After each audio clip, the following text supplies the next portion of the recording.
ফুটবলের বিশ্ব মানচিত্রে এমন কিছু খবর আসে যা বদলে দেয় পুরো দৃশ্যপট। সাম্বার দেশে ব্রাজিল ফুটবলে এখন তেমনই এক ঐতিহাসিক ক্ষণ।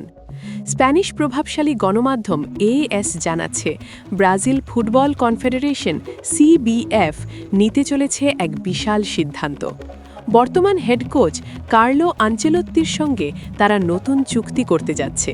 চুক্তির সময়কাল তা আরও বড় এবং তাৎপর্যপূর্ণ, 2030 ফিফা বিশ্বকাপ পর্যন্ত, অর্থাৎ আগামী দুটি বিশ্বকাপ চক্রে 5 বারের বিশ্ব চ্যাম্পিয়ন ব্রাজিলের দায়িত্বে থাকছেন এই ইতালিয়ান ট্যাকটিশিয়ান।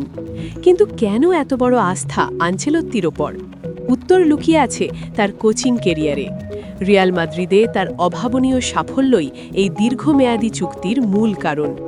কার্লো আনচেলোত্তি, যিনি ফুটবলের ইতিহাসে অন্যতম সফল কোচ, 4টি ভিন্ন ক্লাবের হয়ে লিগ শিরোপা জয় এবং সবচেয়ে বড় কথা, রেকর্ড 4 বার উয়েফা চ্যাম্পিয়ন্স লিগ জেতার অবিশ্বাস্য রেকর্ড তার পকেটে।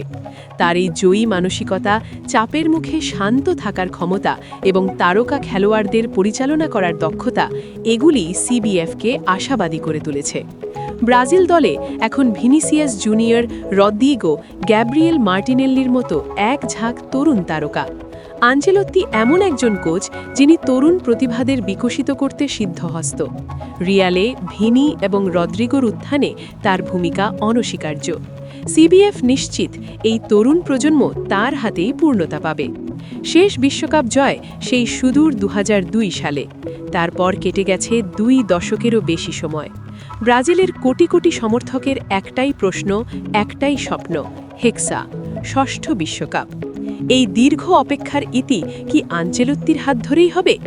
বিশ্লেষকরা মনে করছেন আনচেলোত্তি ব্রাজিলের ঐতিহ্যবাহী যোগবণিত বা সুন্দর ফুটবলের সঙ্গে তার ইউরোপীয় ট্যাকটিক্যাল শৃঙ্খলাকে মিশ্রিত করতে পারবেন। তার কৌশলগত জ্ঞান এবং অভিজ্ঞতার মিশলে ব্রাজিল পাবে নতুন প্রাণ। যদিও ইউরোপীয় ক্লাব এবং জাতীয় দলের ফুটবলের চ্যালেঞ্জ আলাদা, তবুও সিবিএফ বাজি ধরেছে এই কিংবদন্তির ওপরই।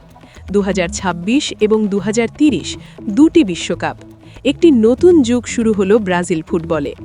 এখন দেখার বিষয়, আনচেলোত্তির হাত ধরে বিশ্বকাপের সেই আরাধ্য ট্রফি কি আবার ফিরবে সাম্বার দেশে? সমর্থকেরা শুধু অপেক্ষায়। আপনি কি মনে করেন? কমেন্টে জানান আপনার মতামত।